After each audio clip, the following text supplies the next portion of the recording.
The mansion had 12 rooms. Alice Turner lived in none of them. Her space was a utility room off the kitchen, a folding cot, a single hook on the wall, a window that faced a concrete drainage wall. She'd hung a small photo above the hook, her mother's hands. Just the hands folded in her lap. She couldn't look at the face yet. 6:02 a.m. Alice was already at the counter. She moved the way people move when they've learned to take up as little space as possible. Quiet steps, soft sounds, shoulders slightly forward.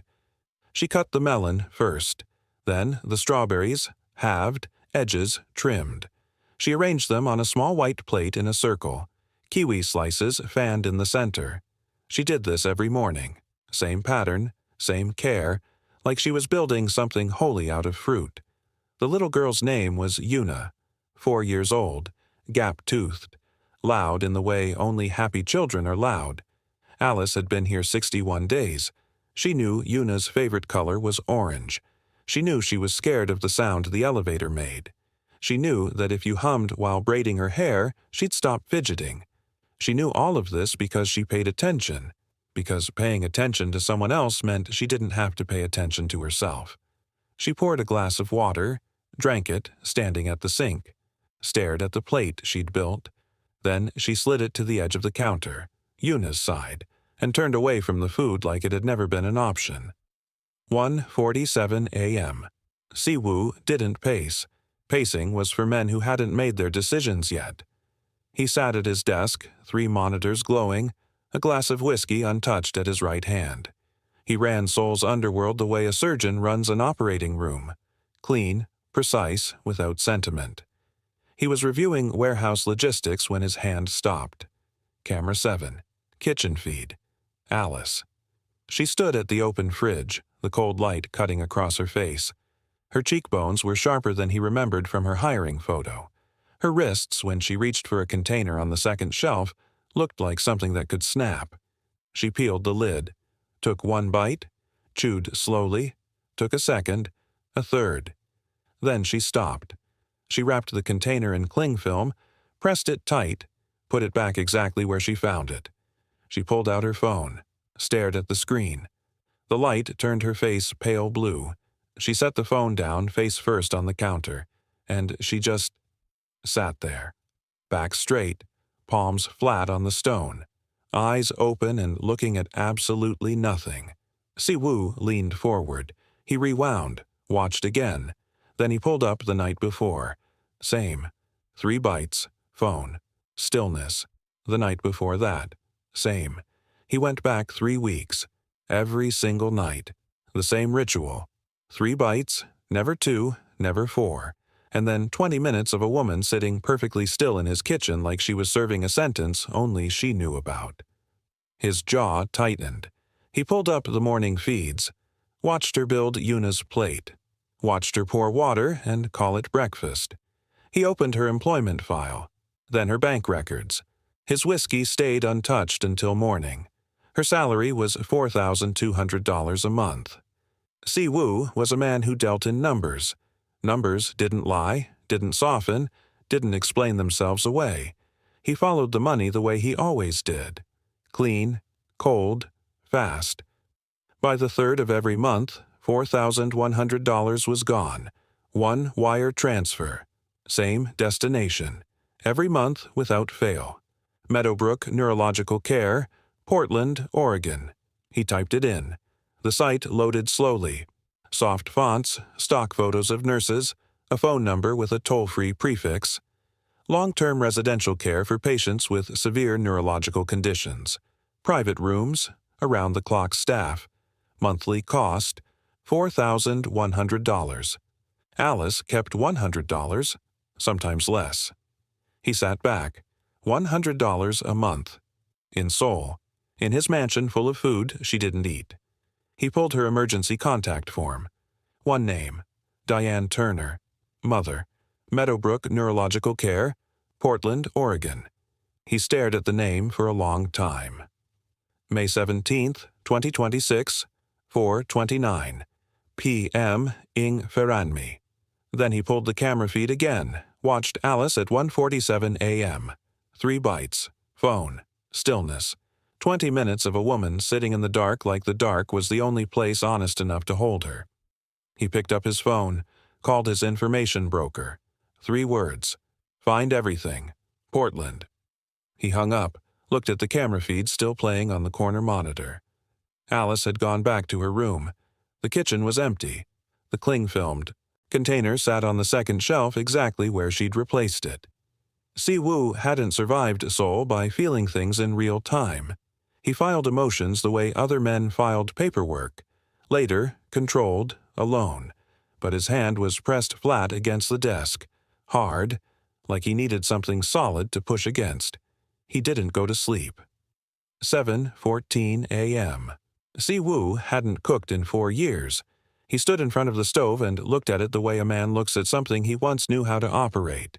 He found the eggs, a pan, butter that was slightly too cold. He found strawberries in the crisper drawer, a container of blueberries, a kiwi that was almost too soft. He cut them. Not well. The circle he arranged on the plate was uneven. One strawberry was twice the size of the others. A blueberry rolled off the edge and he put it back. He scrambled the eggs too long. The edges browned. He put them on the plate anyway. He walked into the kitchen at 7:22 a.m. and set the plate in front of Alice. She froze. Yuna looked up from her orange slices, eyes wide, mouth open. Alice stared at the plate, then at him. Her face was doing something complicated, like a woman trying very hard to hold a wall up that had just taken a hit it wasn't built for. "Mr. Kang, I'm fine. I already—" "Eat." One word, no warmth, no apology, not a request. Alice picked up the fork. Her hand shook. She took the first bite and her jaw worked slowly, like her body had forgotten what to do with real food. Si-woo poured himself coffee, turned to Yuna. "What are you learning today?" "Whether fish sleep," Yuna said seriously. He asked follow-up questions about fish. He didn't watch Alice eat. He gave her the only thing nobody had given her in months, space to fall apart without an audience. She finished half the plate. He noticed. If someone once showed up for you without you asking, someone who saw you when you thought you were invisible, tell me about it below. I read every comment. His broker called at 9 a.m. Si-woo took it in his car, alone. Driver partition up. Diane Turner, 58, former schoolteacher, Portland, Oregon. Admitted to Meadowbrook Neurological Care 31 months ago following a hemorrhagic stroke. Prognosis: permanent. She would not recover. She did not always recognize visitors. Alice had been wiring money since the month she turned 22. She'd worked 3 jobs in Portland before the Korea position opened. Tutor, hospital cafeteria, overnight hotel desk. She sent money from all 3. When Meadowbrook raised their rates 8 months ago, Alice applied for the Seoul position within 48 hours of the rate change going into effect. She came to Korea for $100 a month and a full fridge she never opened. Si-woo ended the call. He looked out the window at Seoul moving past, the glass towers, the delivery bikes, the street vendors in padded coats. All of it blurred. He thought about his own mother. Gone 6 years. He'd been in a meeting when she passed. He found out by text message from his assistant. He'd finished the meeting before he let himself react. He thought about Yuna, who hadn't had a mother in 2 years, who called Alice "my lady" because 4-year-olds name what they love. He thought about a woman sitting alone in a cold kitchen at 1:47 a.m., staring at a phone screen showing $100 and calling that enough. He picked up his phone. Made 2 calls. The first was to his financial team. The second was to someone in Portland. He told Portland to be thorough, to be quiet, and to call him directly when it was done. 3 days passed. Alice started eating lunch, small portions carefully chosen, like a woman negotiating a treaty with her own hunger. Her hands shook less. The dark circles under her eyes softened slightly at the edges. Si-woo noticed every change. He didn't comment on any of them. What he did instead, he started coming to the kitchen in the mornings. Not every morning. Enough mornings that Yuna started saving him the seat across from Alice. Enough that Mrs. Cho, the head housekeeper, started setting 3 cups instead of 2. He and Alice didn't talk much. That wasn't the point. He'd ask Una something about school. Alice would add something quiet from the side. Sometimes she corrected him gently. She doesn't like the crust, actually. And he'd look at her like she'd handed him information worth more than anything on his desk. One morning, Una fell asleep on Alice's shoulder mid-breakfast. Alice didn't move. She sat with the child's full weight against her, one hand resting on Una's hair, and she looked out the kitchen window at the gray Seoul morning. Siwoo looked at her for a long moment. "She does that with you?" "Most mornings," Alice said quietly. "She didn't do that with her last nanny, or the one before." Alice said nothing, but something in her face shifted. Not pride, something older than pride, something that looked like it hurt to receive. "She feels safe with me," she said finally. "I didn't think that was allowed to matter." Siwoo set his cup down. "It's the only thing that matters." The kitchen went quiet. Outside, Seoul traffic hummed. Between them, something fragile and exact had been placed on the table, and neither of them moved to take it back. 10:14 a.m. Alice's phone rang. She saw the number, Portland area code, but not Meadowbrook. Different, unknown. She answered. "Miss Turner." A man's voice, professional, clipped. "This is Daniel Holt, private medical coordinator. I'm calling on behalf of an anonymous donor. Your mother's care at Meadowbrook has been fully funded. 12 years, room, treatment, staffing, everything. The transfer cleared this morning." The kitchen tilted. "I'm sorry. What?" 12 years, Miss Turner. You won't receive another bill." Alice pressed her hand flat against the counter. The marble was cold. She held on to it. "Who?" "The donor has requested anonymity." She hung up, turned slowly. Siwoo was standing in the doorway, jacket on, ready to leave, like he hadn't just restructured her entire life before breakfast. "You." He adjusted his cuff, said nothing. "Siwoo." Her voice cracked on the second syllable. "You can't just—" "I already did. That's not—" She stopped, pressed her fingers against her eyes. "That's not something you get to do without asking me. That's my debt. That's my mother. That's the one thing that was mine to carry. You were disappearing. I had it handled. You had 3 bites and $100 a month." His voice stayed flat, but his eyes didn't. "That's not handling it. That's surviving it. There's a difference." She stared at him. "Why?" He looked at her for a long, measured moment, the kind of look that costs something. "Because Una needs you alive." He left before she could answer. The door clicked shut behind him. Alice stood in the kitchen alone. The ring on the counter from his coffee cup was still warm. That night, Alice couldn't sleep. She walked the house at midnight, something she'd never let herself do before. Past Una's room, past the portraits in the hall, down to the main study. The door was open. One lamp on inside, she stepped in. Not to snoop, to think. The room felt like him. Still. Ordered. Serious. She sat in the chair across from his desk. That's when she saw it. A folder, left open. Her name on the tab, Turner, Alice, and inside printed pages. Her bank records, her wire transfer history, Meadowbrook intake files, and beneath those, something handwritten. A list. Nutritionist, Tuesday. English-speaking therapist, Hanam Dong. Una's school enrollment, extend nanny contract option. And at the bottom, circled once in pen. Ask her what she actually needs. He hadn't done it the easy way. He hadn't just thrown money.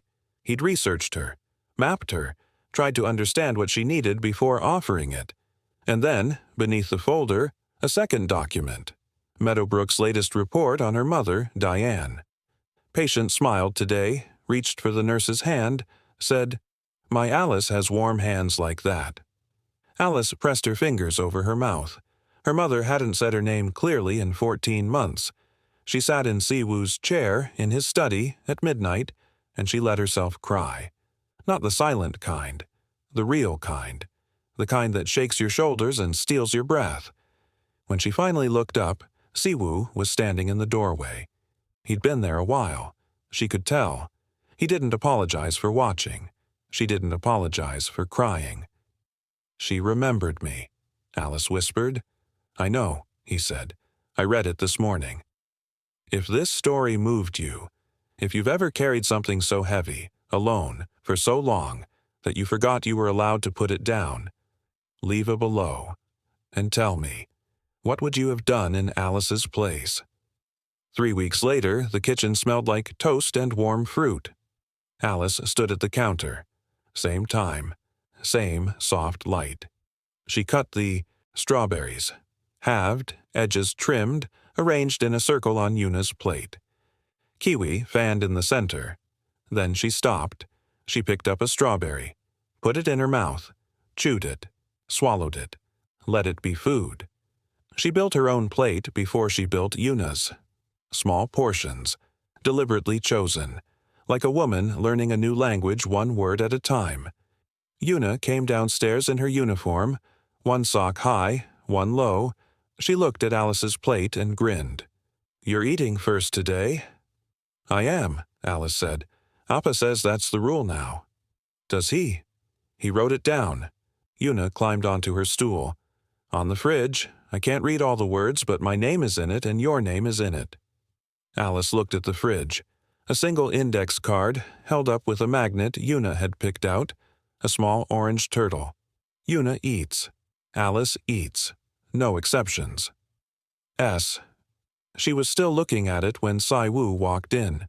White shirt, sleeves already rolled, hair still damp. He looked at her plate, then at her face. Something in his expression settled, like a man who'd been holding his breath for weeks and finally remembered how to exhale. He sat down beside her. Not across, beside. He didn't say anything, neither did she. Yuna talked about turtles, whether they got cold, whether they dreamed about swimming. Under the table, Siwoo's hand moved. Slow, deliberate. His fingers rested over Alice's. She didn't pull away. Outside, Seoul woke up loud and bright. Inside, the kitchen held the three of them in its warm light. A dangerous man, a woman learning to stop punishing herself, and a 4-year-old who'd known they belonged together before either of them did.